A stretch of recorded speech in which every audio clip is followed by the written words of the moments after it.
Genusan Angel dari 12 akuntansi.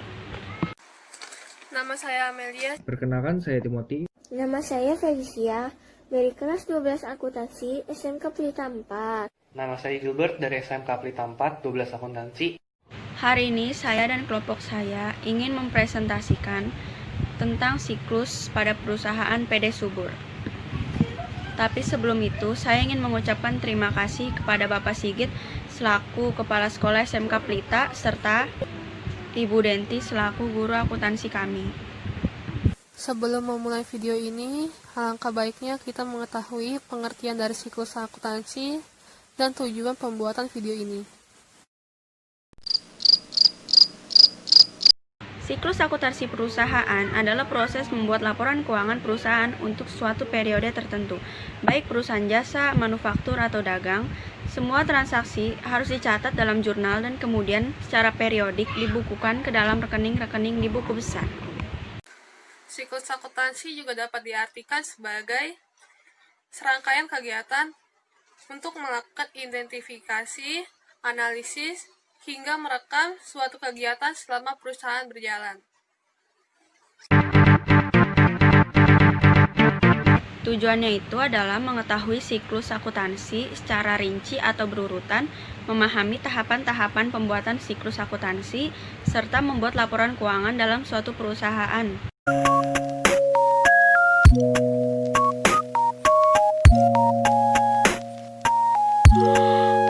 Pertama-tama saya akan menjelaskan tentang latar belakang dari PD Subur. PD Subur adalah perusahaan perorangan yang bergerak dalam perdagangan. Perusahaan tersebut membeli barang dagangan secara kredit dari beberapa distributor dan kemudian menjualnya secara kredit atau tunai ke beberapa toko dan para langganan lainnya di Bandung. Perusahaan dijalankan oleh Hendrawan sebagai pemilik dibantu oleh 4 orang pegawai. Para pegawai terdiri atas 2 salesman dan 2 orang tenaga bagian keuangan atau administrasi. Dalam PD Subur, persediaan barang dagang yang digunakan itu adalah metode perpetual. Jika perusahaan menggunakan metode perpetual, berarti perusahaan mencatat semua pembelian dan penjualan barang dagangan langsung dalam akun persediaan yang terjadi. Sekarang saya akan menjelaskan tentang bukti transaksi. Bukti pengeluaran kas. Fungsi dari bukti pengeluaran kas ini adalah untuk dasar menyusun laporan keuangan, khususnya akun kas kecil, serta dapat menjadi bukti bahwa perusahaan telah membeli suatu barang atau jasa dengan harga sekian. Bukti pengeluaran kas ini nantinya akan masuk ke cash payment journal dan buku pembantu hutang. Untuk contoh transaksinya akan dijelaskan oleh teman saya. Contoh transaksinya adalah pada tanggal 1, PD Subur membayar gaji karyawan sebesar 3 juta.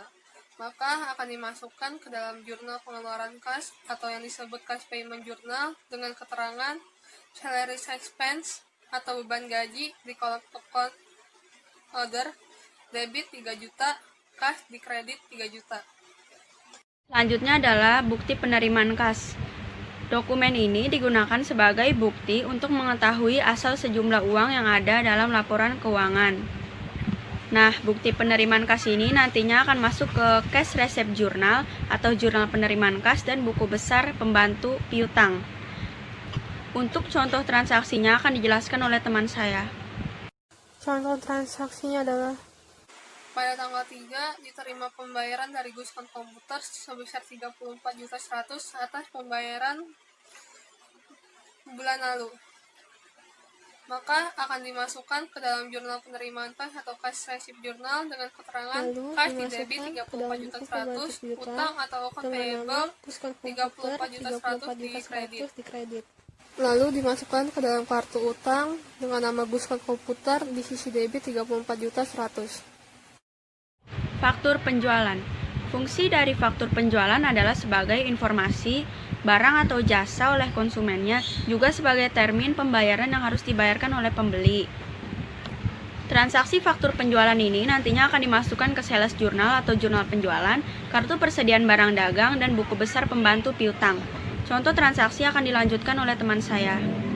Contoh transaksinya adalah pada tanggal 6, PD Subur menjual barang pada PD Lengkon berupa 8 picis Potek M300 dengan harga satuan 18.500.000 dan 5 picis 1 M30 dengan harga satuan 15 juta yang disertakan PP 10%. maka akan dimasukkan ke dalam jurnal penjualan atau sales jurnal dengan keterangan piutang dagang atau account receivable di debit 245.300.000, penjualan atau sales di kredit 223 juta, PPN di kredit 22.300.000, merchandise inventory atau persediaan barang dagang di debit 190.500.000, HPP penjualan atau cost of goods sold di kredit 190.500.000. Lalu dimasukkan ke dalam persediaan barang dagang dengan nama Portek M300 di kolom out berupa 8 unit, price-nya 16 juta, dan di kolom out 5 unit, price 12.500.000. Lalu kita masukkan ke dalam buku pembantu piutang di sisi debit 245.300.000. Selanjutnya adalah faktur pembelian. Fungsi dari faktur pembelian adalah sebagai dokumen yang memperkuat klaim konsumen atau PKP pembeli saat barang atau jasa yang diberikan oleh penjual tidak sesuai dengan pesanan. Nah, transaksi faktur pembelian ini nantinya akan dimasukkan ke jurnal pembelian atau purchase journal, persediaan barang dagang, dan buku besar pembantu utang. Contoh transaksinya akan dijelaskan oleh teman saya. Contoh transaksinya adalah pada tanggal 10, PD Subur membeli barang pada PT Samudra berupa 11 pieces Portek M300 dengan harga satuan 16 juta dan 8 pieces satelit M30 dengan harga satuan 12.500.000 yang disertakan PP 10%. Maka akan dicatat dalam jurnal pembelian atau purchase jurnal dengan keterangan merchandise inventory atau persediaan barang dagang di debit 276 juta, PPN income atau PPN masukan di debit 27.600.000, account payable di kredit 303.600. Lalu kita akan masukkan ke dalam kartu inventory card Portek M300 di kolom in dengan 11 unit dan price 16 juta. Lalu dimasukkan ke dalam inventory card kas satelit M30 di kolom in dengan unit 8 dan price-nya 12.500.000. Lalu masukkan ke dalam kartu pembantu utang dengan nama PT Subur dengan nominal 303.600. Selanjutnya adalah nota kredit. Nota kredit dibuat dan ditandatangani penjual dan berguna bagi penjual untuk mengurangi piutang yang ditagihkan oleh pembeli. Nah, nota kredit ini nantinya akan dimasukkan ke jurnal umum atau general jurnal, persediaan barang dagang, dan buku besar pembantu piutang. Contoh transaksinya adalah pada tanggal 11, PD Subur mengembalikan 1 pieces Portek M300 dan 2 pieces satelit M30, maka akan dicatat di general jurnal atau jurnal umum dengan keterangan account payable atau utang dagang di debit 45.100.000, PPN income atau PPN masukan di kredit 4.100.000, merchandise inventory atau persediaan barang dagang di kredit 41.300.000. Lalu akan dimasukkan ke dalam kartu inventory card dengan nama Portek M300 di kolom in 1 pieces dengan disertakan kurung di unit dan price 16 juta. Lalu di satelit M30 di kolom in 2 pieces dengan disertakan kurung di unit price 16 juta. Selanjutnya adalah voucher kas kecil. Fungsi dari voucher kas kecil adalah untuk mencatat transaksi yang tidak mempunyai bukti transaksi seperti kwitansi, faktur, dan nota. Nah, voucher kas kecil ini transaksinya nantinya akan dimasukkan ke jurnal kas kecil atau petty cash. Contohnya akan dibahas oleh teman saya. Contoh transaksinya adalah pada tanggal 17 berupa voucher kas kecil dengan keterangan Bapak Hendrawan selaku pemilik perusahaan mengambil uang untuk pribadi sebesar 1 juta. Maka akan dicatat di jurnal petty cash dengan keterangan price 1 juta, petty cash 1 juta di kredit. Saya akan melanjutkan penjelasan dari teman saya sebelumnya. Saya akan menjelaskan tahap kedua dari siklus akuntansi, yaitu setelah jurnal khusus, yaitu posting buku besar. Untuk posting buku besar ini pertama-tama mari kita buka trial balance. Oke. Jadi yang trial balance yang akan kita lihat pertama adalah trial balance dari bulan sebelumnya, itu bulan November. Nah, bisa dilihat di situ trial balance-nya di kode pertama itu kode 1 strip 1100 nama akun Cashin Bank di debit 39 juta Rp39.480.000. Nah, dari situ kita buka ke buku besar cash in bank kita. Oke, bisa dilihat di situ warna kuning. Nah, kita posting di situ yaitu untuk tanggalnya kita masukin November tanggal 30 karena itu bulan sebelumnya. Dan untuk deskripsinya kita beginning dan itu karena akan kita jadikan awal. Untuk refnya itu akan B1 artinya beginning. Lalu kita masukin di kolom debit. Karena dia berada di debit cash in bank ini, jadi kita masukin di debit sebesar Rp39.480.000. Nah, itu untuk yang cash in bank. Untuk petty cash dan seterusnya, kita lakukan dengan cara yang sama. Kita buka jurnal buku besar kita petty cash, kita masukin tanggal, deskripsinya, dan nominalnya sesuai yang ada di trial balance bulan sebelumnya. Untuk selanjutnya kita buka setelah kita sudah memposting semua trial balance-nya yang bulan sebelumnya, sekarang kita lanjutkan buka di rekapitulasi dari jurnal khusus yang sudah dibikin sebelumnya. Nah, saya akan mengambil salah satunya saja. Jadi kalian bisa lihat di sini saya mengambil dari rekapitulasi cash receive journal. Bisa dilihat di situ yang warna hijau muda di kolom debit akun nomor 1/1100 dengan amonnya Rp506.500.000. Nah, kita buka di buku besar kita yaitu cash in bank juga. Kalian bisa dilihat di situ cash in banknya warna hijau juga, saya samakan warnanya. Lihat di situ tanggalnya itu masukin Desember 31 karena itu akhir bulan. Dan untuk deskripsinya itu cash receive journal karena berasal dari cash receive journal. Untuk refnya saya mengambil singkatannya yaitu CRJ. Lalu dia akan berada di debit, kita jadi masukin di debit juga yaitu sebesar Rp506.500.000. Nah, untuk di balance-nya itu kita tambahin sama beginning yang sebelumnya yang Rp39.480.000. Kita totalin jadi hasilnya Rp545.980.000.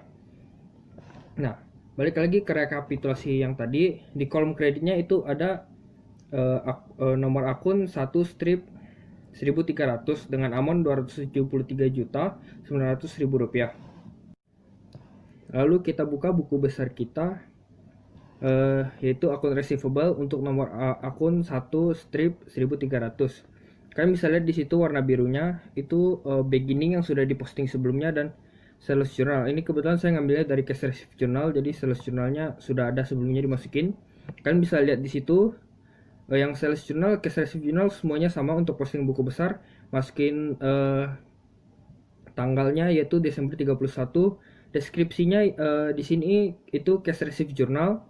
Untuk refnya juga sama, itu singkatannya CRJ. Lalu karena dia berada di kolom kredit, kita masukin di kredit kita yaitu senilai Rp273.900.000. Lalu untuk balance-nya itu dikurangi karena sebelumnya itu karena dia posisinya di kredit, sedangkan untuk akun receivable ini debit. Nah, jadi bisa lihat di situ sebelumnya itu beginning-nya Rp85.800.000 ditambah Rp506.500.000 itu di total jadi Rp989.450.000. Lalu dikurang dari yang cash receive journal ini senilai Rp273.900.000. Jadi untuk balance-nya setelah ditambah lalu dikurang dari cash receive journalnya Rp273.900.000, tadi di balance-nya itu jadi hasilnya Rp715.550.000. Nah, kita balik lagi ke rekapitulasi kita. Nah, setelah sudah itu kan masih ada nomor akun 1/1400, 2/1500 dan 4/1100. Masukinnya sama kayak cash in bank dan akun receivable sebelumnya. Nah, selanjutnya kita ngambil contoh kedua yaitu rekapitulasi dari cash payment journal. Bisa dilihat di situ pada debitnya dengan akun nomor 2/1100 dengan amount Rp327.800.000. Kita buka buku besar kita untuk nomor akun 2/1100 ini. Nah, bisa dilihat di situ adalah akun payable untuk 2/1100. Bisa dilihat sama dengan sebelumnya akun receivable sudah ada yang dimasukin. Tapi akun payable ini dia posisinya di kredit. Nah, kita lihat di sini Di yang warna hijau tua ini bisa kalian lihat. Di situ kita masukin tanggalnya itu Desember 31, lalu deskripsinya itu cash payment journal, refnya juga sama singkatannya. Nah, kita masukin di debit. Karena dari rekapitulasi sebelumnya itu di debit, kita masukin di debit senilai Rp327.800.000. Lalu untuk di kreditnya bisa kalian lihat di situ. Di situ sudah ada di jumlah dari 60 dari beginning dan purchase journalnya. Jadi totalnya di situ 1.097.580.000 rupiah. Itu kita kurangi dari cash payment journal kita. Kenapa dia posisi jadi kredit sedangkan tadi masuknya di debit, jadi itu harus dikurang. Jadi kita dapat di balance-nya itu senilai Rp769.780.000. Nah, kita balik lagi ke rekapitulasi kita. Itu yang bagian bawahnya juga sama seperti yang saya jelaskan sebelumnya. Kalian masukin di kolom tanggal, deskripsi, lalu debit kreditnya dan balance-nya juga seperti itu. Lalu di sebelah kreditnya ini ada nomor akun 1/1100 dengan amount Rp350.300.000. Kalian buka lagi di cash in bank, buku besar cash in bank kalian. Nah, bisa kalian lihat kan sebelumnya itu kita sudah masukin beginningnya, lalu dari cash receive journal, sekarang dari cash payment journal yang warna biru ini. Nah, kita masukin seperti sebelumnya yaitu tanggalnya Desember 31, lalu deskripsinya itu cash payment journal. Untuk refnya singkatannya, lalu kita masukin di kolom kredit. Karena dari rekapitulasinya cash payment journal ini kredit. Nah, bisa kalian lihat di situ kita masukin ke kredit senilai Rp350.300.000. Untuk balance-nya itu kan tadi sudah dijumlahin Rp545.980.000. Lalu sekarang kita kurang dengan Rp350.300.000. Terus bisa didapatkan hasilnya senilai Rp195.680.000. Lalu setelah buku besar kita buat sekarang trial balance untuk bulan Desember. Kalian bisa bikin seperti yang sudah ada di sini dari kode nama akun debit kredit. Lalu gimana sih cara masukinnya? Nah, pertama kita buka lagi buku besar cash in bank kita yang pertama. Kalian bisa lihat di situ dari balance-nya, kita ambil dari balance terakhirnya di debit senilai Rp195.680.000. Kita buka trial balance kita masukin dengan kode akun 1/1100. Lalu masukin akun name kita itu cash in bank. Lalu kita posisinya di debit, kita masukin di debit senilai Rp195.680.000. Sama dengan buku besar lainnya juga. Bisa kalian lihat di situ juga dengan kode akun 1/1200, 1/300 itu Petikes sama akun receivable. Kalian masukin juga sesuai buku besarnya, balance buku besarnya. Nah, bisa dilihat di situ untuk Petikes debitnya senilai Rp4.850.000, akun receivable-nya senilai Rp658.350.000. Setelah kalian masukin semuanya, kalian totalin untuk sisi debitnya dan sisi kreditnya. Lalu bisa didapatkan hasil senilai Rp3.042.260.000. Nah, sekian penjelasan saya mengenai posting buku besar ini, semoga bermanfaat. Memorial digunakan untuk mencatat suatu peristiwa atau keadaan yang sifatnya intern, yang biasanya digunakan sebagai dasar pembuatan jurnal penyesuaian atau AJP. Nah, bukti memorial ini nantinya akan dimasukkan ke jurnal penyesuaian yang nantinya akan dipindahkan ke neraca lajur. Saya akan menjelaskan mengenai adjustment entries dan worksheet. Adjustment entries atau juga penyesuaian adalah jurnal yang dibuat untuk menyesuaikan saldo akun-akun ke saldo yang sebenarnya sampai akhir periode laporan. Berikut adalah penyesuaian pada PD Subur. Yang pertama, penerimaan rekening koran dari Bank Permata Kantor Cabangmu tanggal 31 Desember 2009 yang menunjukkan informasi berupa interest revenue Rp4.500.000 dan bank service charge Rp100.000. Maka kita mencatatnya di adjustment entries cash di debit Rp4.400.000, bank service charge di debit Rp100.000 dan interest revenue di kredit Rp4.500.000. Yang kedua, ada penyesuaian akhir periode yang menunjukkan informasi berupa persediaan aki store supplies 7 juta rupiah, beban sewa toko 2 juta rupiah, beban asuransi 1.250.000 rupiah, dan taksiran kerugian piutang dagang 3% dari saldo per 31 Desember 2009. Maka kita mencatatnya di adjustment entries, store supplies expense di debit 3.800.000 rupiah dan store supplies di kredit 3.800.000 rupiah. 3.800.000 rupiah didapatkan dari store supplies 10.800.000 dikurang 7 juta persediaan artis store supplies. Lalu dan expense di debit 2 juta rupiah dan prepaid rent di kredit 2 juta. Lalu insurance expense di debit 1.250.000 rupiah dan prepaid insurance 1.250.000 di kredit. Lalu bad debt expense di debit 1.950.000 dan allowance for the full debt di kredit 1.950.000 rupiah. Yang ketiga ada penyusutan peralatan 600.000 rupiah.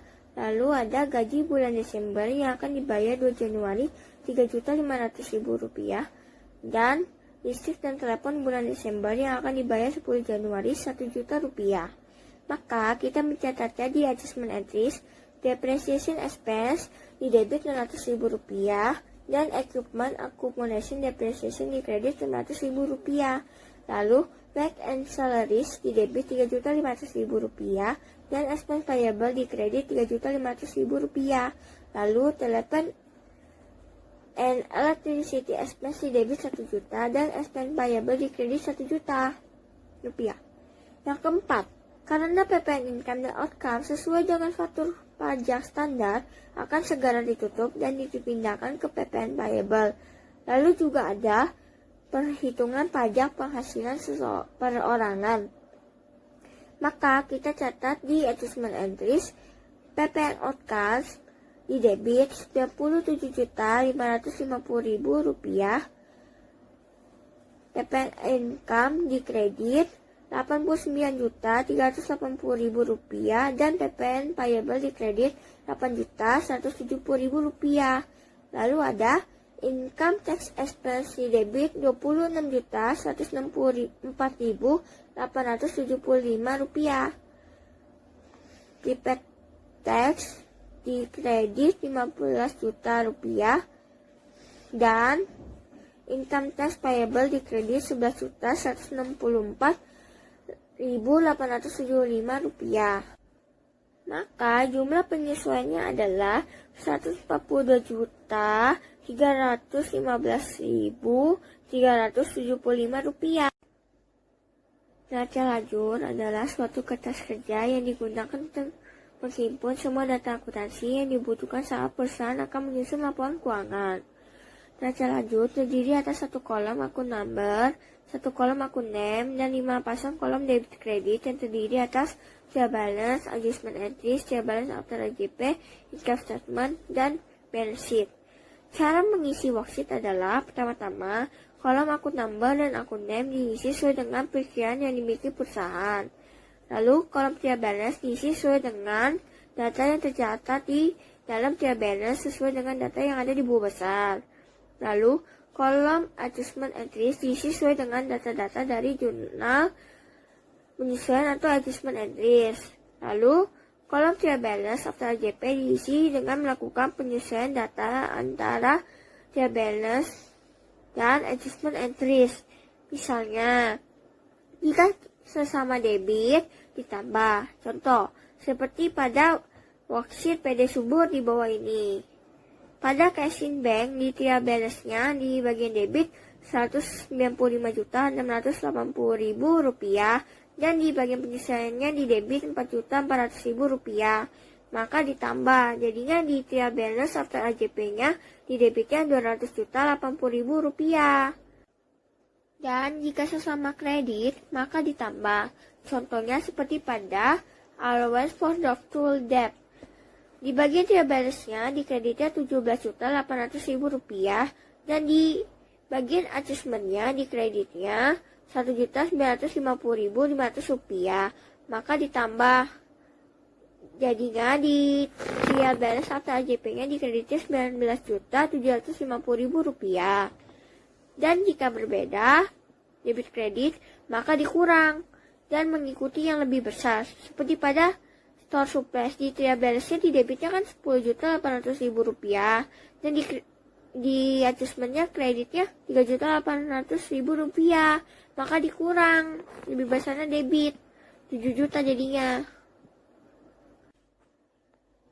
Dan di kolom income statement diisi dengan data nominal yang tercatat dalam trial balance after AJP yang berisi data-data pendapatan dan beban atau dimulai dengan nomor akun 4. Lalu di kolom balance sheet diisi dengan data akun real neraca saldo, yaitu terdiri dari harta, utang atau kewajiban, dan modal, atau dari nomor akun 1 sampai 3.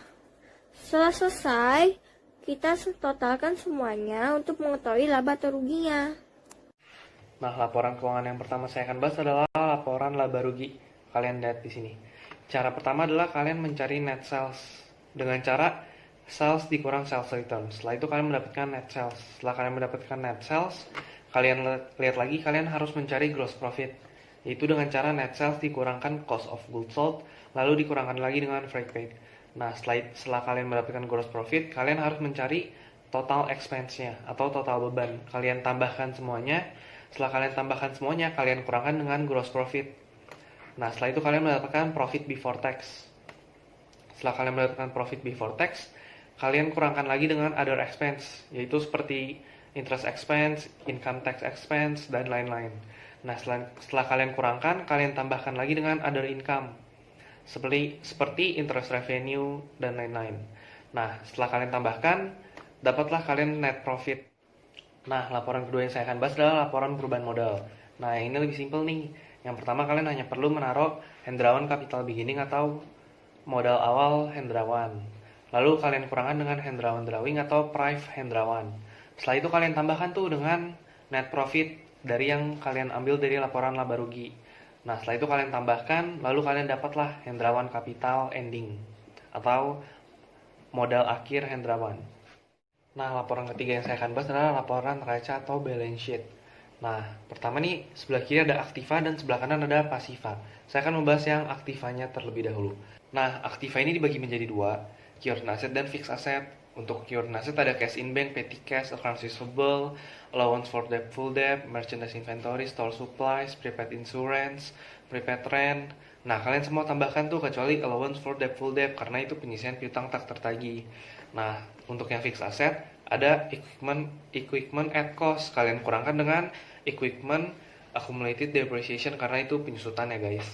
Nah, setelah kalian dapat, kalian tambahkan tuh current assetnya dengan fixed assetnya. Nah, seperti yang kalian lihat, ini jumlahnya segini. Nah, untuk di pasiva sebelah kanan, ada liability dan equity. Liability itu dibagi menjadi dua, short term dan long term. Untuk short term ada account payable, expense payable, income tax payable, PPN payable.